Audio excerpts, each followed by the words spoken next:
दोस्तों, नमक हमारी ज़िंदगी का एक बहुत ही अहम हिस्सा है। चाहे वो खाने में डले, चाहे वो हमारी ज़िंदगी में हो, तो कुछ तो थोड़ा बहुत चटपटा होना ही चाहिए। अगर नमक आपके खाने में कम हो जाए तो खाना बेस्वाद और फीका लगता है, लेकिन अगर वही नमक ज़रूरत से ज़्यादा हो जाए तो जहर लगता है। तो नमक की मात्रा हमारे शरीर के लिए भी इसी तरह से हानिकारक साबित होती है। आयुर्वेद के अनुसार ज़्यादा नमक लेने से हम कई रोगों से पीड़ित हो जाते हैं। लेकिन ऐसा क्यों होता है, क्या कारण है? आखिर नमक के कुछ फ़ायदे भी हैं और कुछ नुकसान भी। चलिए इस वीडियो में जानेंगे बिल्कुल विस्तार से। वीडियो शुरू करने से पहले अगर आप मेरे चैनल पर नए हैं तो चैनल को सब्सक्राइब कर दें, साथ ही बेल आइकन ज़रूर दबा दीजिएगा ताकि आपको वीडियो के आने वाली सभी नोटिफिकेशंस टाइम के अनुसार मिलते रहे। वीडियो पसंद आए, अगर आपके मतलब की है तो लाइक ज़रूर कर दीजिएगा, शेयर कर दीजिएगा ताकि औरों को भी इसकी जानकारी हासिल हो सके। तो चलिए देर नहीं करते हैं, वीडियो शुरू करते हैं।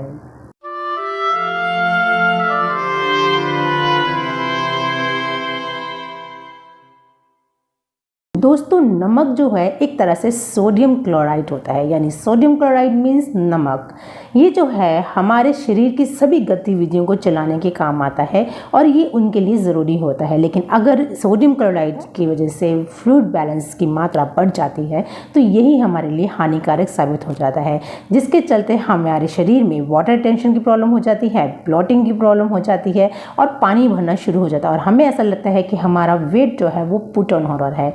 एक तरह से हम कई तरह के शिकार हो जाते हैं रोगों से, जैसे कि अनिद्रा, हमें नींद नहीं आना, आधा सिर में दर्द होना यानी माइग्रेन की प्रॉब्लम से जब हम जूझते हैं, जिन्हें साइटिका की प्रॉब्लम है उनके लिए भी, जिन्हें अपने जोड़ों में दर्द ज़्यादा रहता है उनके लिए भी, और जिन्हें हाई बीपी की प्रॉब्लम है उनके लिए भी, और जिन्हें जितने भी दिल से रोग की मतलब दिल से रिलेटेड जिन्हें की भी प्रॉब्लम्स चलती हैं उन सब के लिए। तो ये बहुत ज़रूरी है कि नमक की मात्रा इन पेशेंट्स को कम कर देना चाहिए। हम में से कई लोग जो है जो दुबले पतले होते हैं उन्हें ऐसा लगता है कि हम बिल्कुल स्वस्थ है, बिल्कुल ठीक है, जबकि ये बिल्कुल उनकी धारणा गलत है। नमक चाहे अच्छे के लिए हो चाहे बुरे के लिए हो, हर तरह से वो हमारे शरीर के लिए नुकसानदायक ही है, क्योंकि नमक के अंदर हाई मात्रा के अंदर बहुत ही ज़्यादा उसके अंदर आप कह सकते हैं कि हमें वो स्रोत नहीं मिलता है और हम आयोडीन की मात्रा बहुत ज़्यादा इंटेक कर लेते हैं। आप वो नमक यूज़ कर सकते हैं जिसमें हाई मैग्नीशियम और हाई मिनरल्स हो। जैसे कि हम देखते हैं कि कई लोग खाना खाते वक्त, खाना परोसते वक्त अपने खाने के ऊपर नमक बुरकते हैं और एक तरह से बहुत ही साइड पे नमक रख लेते हैं। कईयों को सिंपल नमक खाने की भी आदत होती है। आप कह सकते हैं कि वो उनकी आदत बन जाती है डेली इतना नमक का सेवन करना।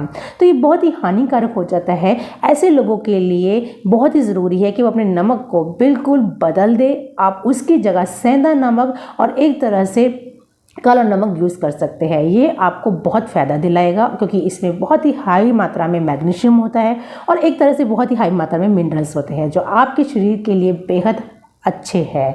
और दूसरी अगर हम बात करते हैं कि जिनको हाई बीपी आता है उनके लिए सिंपल सीधा सफ़ेद नमक तो जहर है, तो हो सके उन्हें भी सेंधा और काला नमक की मात्रा रखनी चाहिए अपनी डाइट में, लेकिन लिमिट के अनुसार। दोस्तों, अगर देखा गया है कि जब नमक की मात्रा हमारे शरीर में ज़्यादा हो जाती है तो हम कई रोगों से पीड़ित हो जाते हैं। खासकर जो लोग नमक का सेवन ज़्यादा करते हैं, खासकर मैं सफ़ेद नमक की बात कर रही हूँ, और जब वो उसका सेवन ज़्यादा कर लेते हैं तो दिल की धड़कनें जिनकी तेज़ हो जाती हैं ना, तो आपको वहाँ से एक तरह से अंदाज़ा लगा लेना चाहिए कि आपके डाइट में नमक की मात्रा कहीं ना कहीं ज़्यादा है और आपको उसे कम करना है।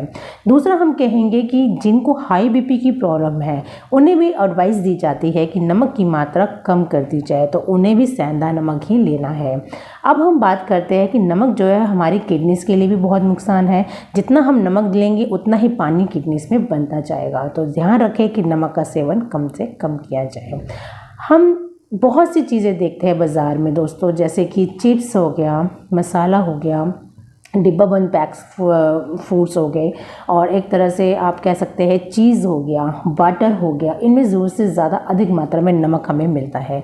तो हो सके तो इन चीज़ों को थोड़ा थोड़ा अवॉइड करें, क्योंकि ये चीज़ें जो है जाने अनजाने में हमारी सेहत ख़राब करती हैं।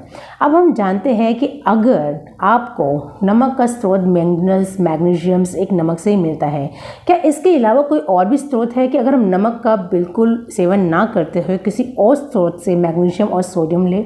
बिल्कुल है। क्या है वो? ये है कि जैसे कि साग, सब्जी, फल, फ्रूट्स, मछली, अंडा और एक तरह से बीफ मीट आप कह सकते हैं, ये सब जो है एक तरह से मैग्नीशियम और मिनरल्स का बहुत बड़ा स्रोत है। और इसी के चलते अगर आप इसको अपने डाइट में शामिल करते हैं तो बहुत हाई लेवल तक आपको मैग्नीशियम मिलता है, जिससे आपको नींद ना आने की बीमारी दूर होती है और साथ ही साथ आपको माइग्रेन की प्रॉब्लम्स में बेहद आराम मिलता है।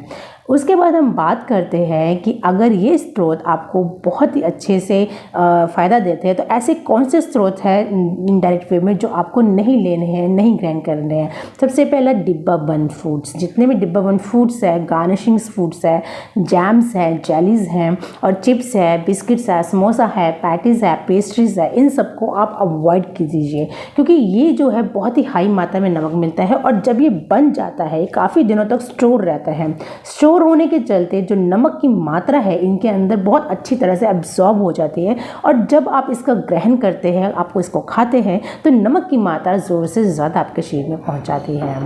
आपने कभी बार देखा होगा कि आपकी मांसपेशियां बेहद हद तक दर्द करती हैं, हाथ पैरों की नसें जो हैं बहुत ज़्यादा वीकनेस लगती है, बहुत ज़्यादा ऐसा लगता है कि हम थके हैं। रीज़न यही होता है कि हमारे शरीर में डाइट में नमक की मात्रा बहुत हद तक ज़्यादा हो जाती है। इसी तरह से बाज़ार में हम कई चीज़ें, चाउमीन, नूडल्स भी खाते हैं, मोमोज भी खाते हैं, तो उसमें भी नमक की मात्रा होती है, लेकिन वो जो नमक होता है अजीनोमोटो के नाम से जाना जाता है, जो कि एक तरह से चाइनीज़ सॉल्ट है।